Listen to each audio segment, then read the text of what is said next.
और मैंने उसके पश्चात सर राष्ट्रीय प्रौद्योगिकी संस्थान उत्तराखंड से ग्रेजुएशन में अपनी डिग्री प्राप्त की है सिविल इंजीनियरिंग में। और सर मेरी हॉबीज़ में डायरी लेखन, बैडमिंटन खेलना और रूरल गेम्स में मेरी सर रुचियाँ हैं। जी। और आपका अटेम्प्ट कौन सा है ये? सर ये मेरा दूसरा प्रयास है और प्रथम प्रयास में सर मेरा प्रीलिम्स नहीं हुआ था। ठीक है। और आपका वैकल्पिक विषय क्या है? सर हिंदी साहित्य। तो सिविल इंजीनियरिंग क्यों नहीं रखा आपने? वो तो विषय है यूपीएससी में शायद। सर हिंदी साहित्य को चयन करने के पीछे दो महत्वपूर्ण कारण थे सर।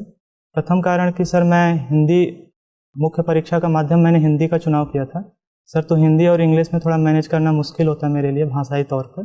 और दूसरा कारण सर चूँकि 12वीं तक मैंने हिंदी पढ़ा हुआ था सर, 10वीं 12वीं तक मेरा हिंदी माध्यम था और हिंदी पढ़ा हुआ था, तो सर मुझे उसके लिए हिंदी का चयन करना जिससे मैं मुख्य परीक्षा में अपने उत्तर को प्रभावी रूप में अभिव्यक्त कर सकूं, इसलिए सर मैंने हिंदी का चुनाव किया। सिविल इंजीनियरिंग तो हिंदी माध्यम में भी लिखते हैं कई लोग।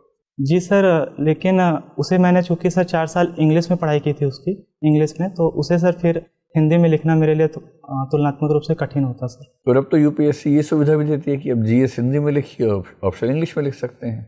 जी सर, सुविधा मिलती है सर, लेकिन मैं मुख्य परीक्षा अगर 4 पेपर थे सर और जो एसटी का पेपर था उसमें सर मैं हिंदी में अगर ऑप्ट करता और उसमें अगर हिंदी साहित्य में जैसे मैंने चुनाव किया तो उसमें मेरी भाषा शैली पे अच्छी पकड़ हो गई, तो मैंने मुख्य परीक्षा में और प्रभावी रूप से मुझे लगा कि मैं अभिव्यक्त कर पाऊंगा अगर मैंने हिंदी साहित्य के जैसे विषय का चुनाव। आपने सिविल इंजीनियरिंग ठीक से पढ़ा था या जी काम चलाया था?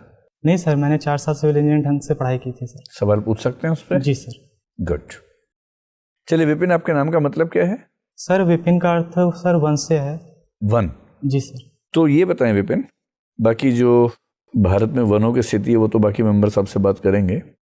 मुझे ये बताएं कि हिंदी साहित्य आपने पढ़ा है तो कई कविताएं पढ़ी होंगी, मुझे ऐसी 3 कविताएं बताइए जिनमें वन का जिक्र हो या वन के बारे में हो। जी सर, एक सर कामायनी में एक प्रसंग है सर जिसमें मनु अपने वैयक्तिक भाव की अभिव्यक्ति करते हैं कि वन गुहा कुंज मरु अंचल में हूँ खोज रहा अपना विकास। बहुत बढ़िया। दूसरा बताइए। सर वन का जिक्र सर छायावाद में और जगह भी आता है, जैसे सर प्रकृति से रिलेटेड है कि वन की मेघमय छाया से उतर रही है संध्या सुंदरी परी सी धीरे धीरे। ऐसे नहीं, थोड़ा और सोचिए। और छायावादी क्यों? कहीं और भी सोच सकते हैं। सर मैं थोड़ा सा समय लूँगा सर। सॉरी सर, मैं अभी रिकॉल नहीं कर पा रहा। सूरदास से किसी साहित्य में किसी काव्य में ऐसा भाव दिखता हो, अज्ञेय के किसी काव्य में ऐसा भाव दिखता हो?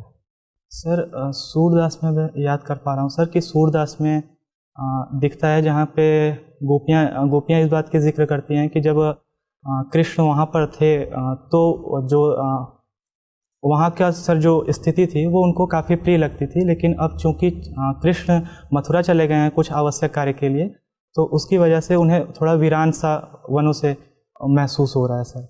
ये पंक्ति ध्यान है ऐसी? नहीं तो कोई बात नहीं। पंक्ति सर मैं रिकॉल नहीं कर पा रहा। अज्ञेय में कुछ ध्यान कर पा रहे हैं?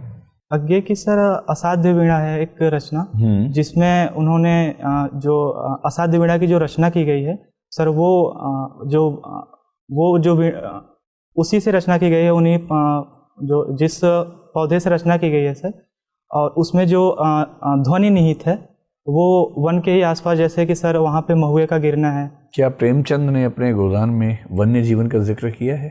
जी सर, प्रेमचंद में गोदान में भी जिक्र किया है सर। जब मेहता जी और मिस मालती जो वन में जाते हैं एक बार, और वहाँ पे सर उनके और एक बार सर और भी उन्होंने जिक्र किया है जहाँ पे सभी लोग वन में जाते हैं सर।